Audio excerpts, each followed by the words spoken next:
जय मिथिला।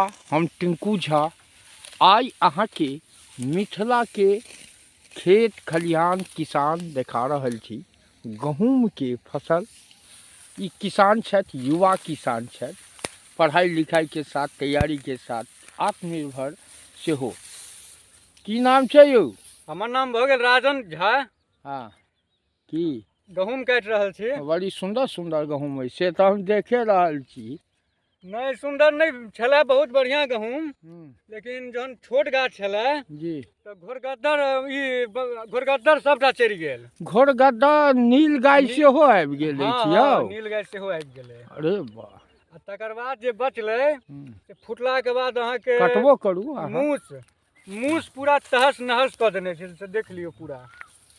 अच्छा देखियौ, किसान के ई सब जे कहै छथि, आ ई की लगेने छियै यौ बीच खेत में? ई कथी लेल लगेने छियै? धोती लगेने रहियै घोरगद्दरे दुआरे।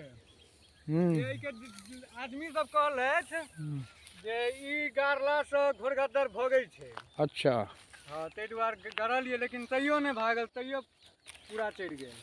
पूरा नुकसान कर देलक पूरा। देखियो मूस देख लियो, पूरा मूस खत्म कर देलक गहूम ई के। तऽ गणेश जी के वाहन भेला मूस।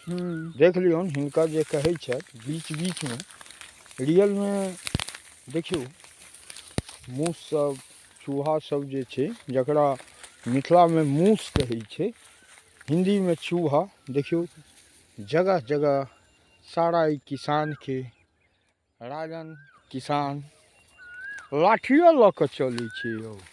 बनैया सुगर सेहो छै। हैं? बाद में आके बनैया सुगर सेहो छै, बहुत छै, कम से कम 50 टा हेतै। मिथिला में एकटा सही कहलथि है, ई गांव गांव नेपाल से बाढ़ि द्वारा बनैया सुगर पूरा गांव गांव हावी भऽ गेल छै। बाध बोन में डर होइ छै आबऽ में इंसान के खेत खलिहान सब में, सएह ने यौ? और की दिक्कत? और नहीं कोनो दिक्कत है। अहाँ के तो पताल लोक से मूस महाराज आनि देलथि है माटि, है यौ? हाँ देख लियौ की कह चाहे छियै अहाँ किसान भाई के। देखियो ई काटि काटि कऽ लाइन लगा कऽ रखने छथि।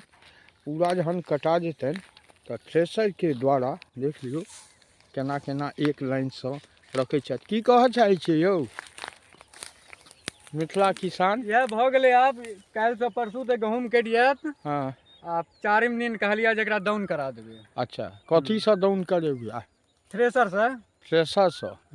देख लियौ मिथिला के किसान के कहानी।